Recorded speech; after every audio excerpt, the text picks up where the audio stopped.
Hello and welcome back to my channel, Complicated Relationships Reddit Stories. Hope you guys are safe and healthy. Now let's see what the story is about today. When I found out that my wife was fooling around with her coworker, I met with his wife and gave her all the details about their behavior. Later, AP's wife sent me a final note saying that if she had seen what I saw, she would have told me about it as well. Now it's time we listen to the story.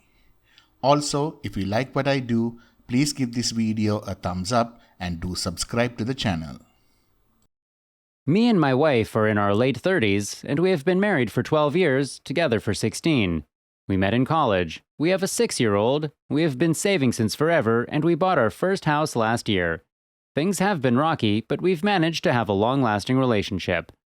I don't even know what to call D-Day at this point. The truth is so muddled. Is it the first time I found out something was going on months ago? Is it last week? Last night? Or maybe it's today. Maybe D-Day was last year. It started the way these things always start. My wife was up late on her phone texting someone. Maybe it was family, maybe it was friends, but it felt off.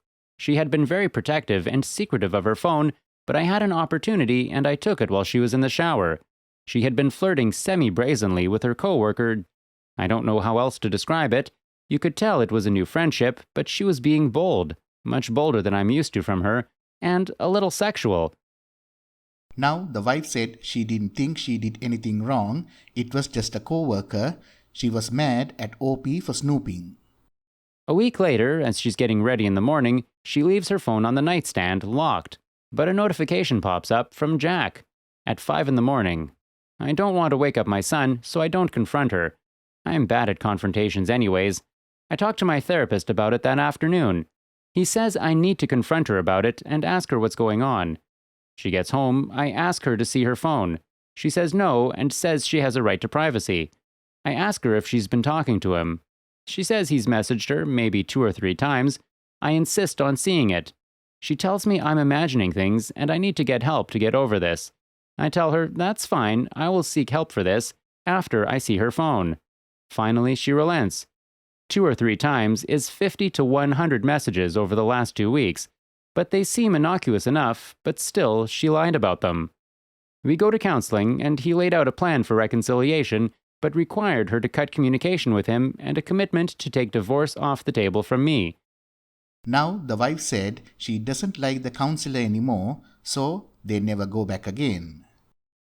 Maybe D-Day was last week. My wife is texting all morning with her friends. I see her pin to unlock her phone. At this point, I'm still suspicious and it's eating me up. I get 30 seconds where she leaves her phone out of sight and I unlock it. Just enough time to see she's texting him again, but the name has been changed. Now it's Harkness J. I don't get a chance to see the messages. I talk to her. I ask her if she's still talking with Jack. She says yes, but there's nothing there. He's just a friend and I never asked her not to talk to him, and they needed to talk because they work together. I don't ask to see the text messages. At this point, does it matter? Would it help? Maybe D-Day was last night. All day yesterday she was in a bad mood and was avoiding me. Last night, while she's asleep, I take her phone from her nightstand. My heart is racing. What if she wakes up? Why am I snooping? What will I find? I feel shame and anxiety. I enter the PIN. Incorrect. Too few digits this time. Her new PIN is longer. Well, at this point, I decide to sleep on the couch. Sometime later, the wife wakes up and comes downstairs. She asks OP if everything is okay. He tells her that he has an headache and he's feeling nauseous.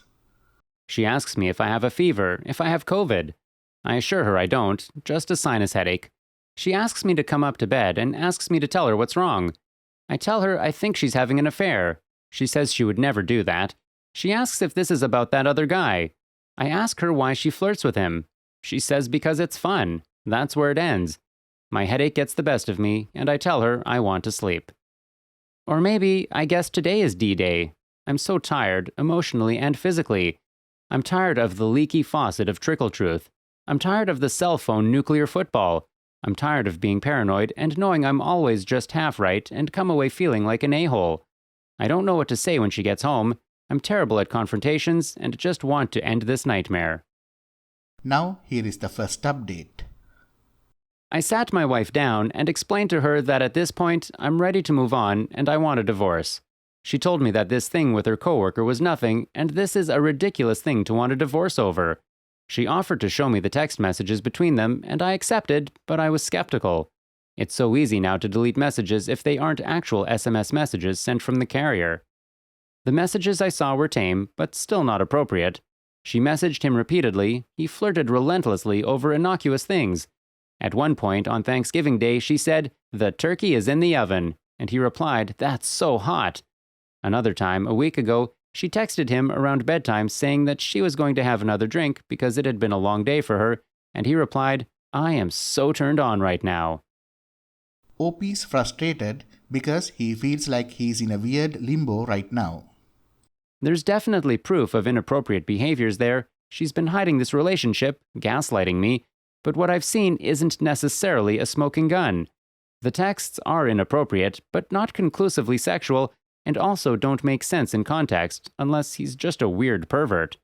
There was nothing explicit from her end, and she definitely wasn't flirting back, but also wasn't unreceptive to his advances. She begged me to reconsider, and I said no. She begged me again, and again I said no. I was firm. She begged me a dozen times. She finally asked me for just 2 counseling sessions. At this point, I relented. I said, "Fine, just a couple sessions. If I'm not convinced that we can make it work, I'm ending things though." Second update. My wife has continued to pretend like nothing is really wrong. She's been very affectionate towards me, wanting to kiss and cuddle constantly. Since I didn't have any evidence of anything beyond an emotional affair, I felt that I had to give my wife a chance to come clean and start towards reconciliation. I came up with 2 simple requirements. 1. Cease contact with the AP. 2. Unlock her phone and allow me to view all messages. I was hoping to get an opportunity to gather evidence of something more than just flirty text messages. I live in an at-fault state, so that would be helpful for me during the separation. I'm debating discussing it with AP's spouse. Okay, now on to the last update. Contacted a lawyer. We're working on divorce paperwork now. I contacted AP's spouse and shared the news. She was wonderful. She took the news well and seriously and said she would speak to her husband. Obviously, my wife found out and she was livid. She accused me of ruining their marriage, destroying her friendship, and threatening her job. I've been very calm through this whole process. I've been practicing the Divorce 180.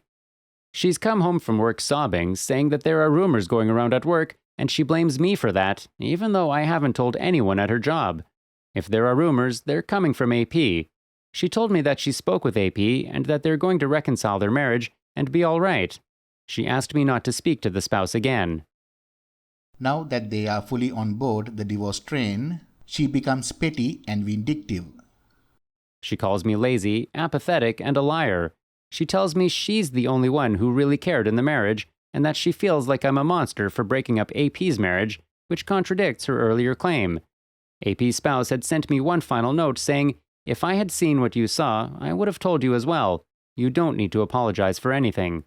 I've decided to save these messages to provide to my divorce lawyer. Now she's really showing her true colors and making this so much easier for me. But the divorce process will likely be very rough. She's trying to paint me as a horrible person, and I'm responding with patience and perspicacity, and that's really deflating her ego balloon. The more she does this, the better I feel about pursuing a divorce. Edit. Just today alone, she talked about how she's fine with me wanting a divorce, except I did something horrible by telling AP's spouse, and it's all my fault, to maybe we could cohabitate after the divorce for the child, to is there any way you would reconsider the divorce? Then back to how she was the only one working on the marriage, and I shouldn't be treating her this way. Then, how are we going to pay for this? Maybe we just get separated and leave the divorce for later. Just today. My soon-to-be ex-wife and I are separating. She's been refusing to work on developing a separation agreement with me, saying she needs more time to think. It's been 6 months now. She spent all this time attempting reconciliation, and I spent all this time hoping she would come around. We have a school-aged kid, which complicate things. We currently own a house we bought 2 years ago. We are both on the title, but I'm the only one on the mortgage loan. I pay the mortgage and all household bills, and though she makes six figures, she only pays for groceries and health care. With estimated child support, I would not be able to pay the mortgage and have enough left over for savings. So I have started looking for apartments by contacting a realtor. The problem is I can't move until we have a signed separation agreement with the custody plan. I want to start selling the house, but she said she would refuse a sale right now because she's not ready to leave. Yesterday, she asked me if we could sit down and discuss the finances of my keeping the house. She wanted to look over my income and the mortgage loan and see if there was a way. I told her no, she has no right to tell me what I should do with my living situation after separation. Then she started crying, saying that she was only doing what's best in the interest of our child. I feel trapped. I can't leave. I can't stay. I can't sell the house. I spoke to my lawyer and I'll have her draft a separation agreement, but if my wife refuses to sign it, I have no idea what I will do. I cannot move out of the house without having some sort of custody plan in place. I'm tired of paying bills when she makes as much money as I do. I'm tired of listening to her criticize everything I do. Hope I will be able to finalize the divorce ASAP. End of the story. Before we go, let's listen to a few comments by the beautiful community. The first comment is by Weissman. Hang in there, man. Even after the worst of storms, the sun still shines. As far as spending the holidays with her, is there any reason to? Do you have friends or family you can visit? No point in being any more miserable than necessary while the lawyers do their thing. OP's reply, there's really nowhere to go right now due to COVID. My family lives out of state, and all of my very close friends here are couples friends. The second comment is by DSave.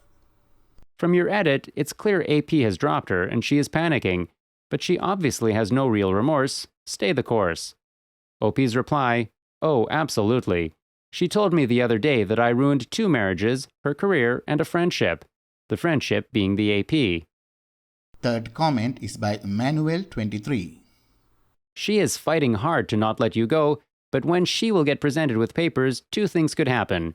She will go full scorched earth, trying to destroy your friendships, or even your family's opinions, or she will start with the crocodile tears, or even confess, but I highly doubt she will ever do that. OP's reply, she will never admit fault. She's never admitted fault for anything in our marriage. She's not going to start now. Manuel23 comments again. Typical proud behavior. I understand her a little more now. Yeah, taking distance from her is the best thing. She's kind of scary. Prepare some hidden cameras or just use your phone because you might need to record any conversations. The more the divorce proceeds, the more dangerous she will become. Be aware. Thank you all for listening. Please like, comment and share the video if you enjoyed it. Also, subscribe to the channel and hit the bell icon so you will be notified when we upload the next video. Take care.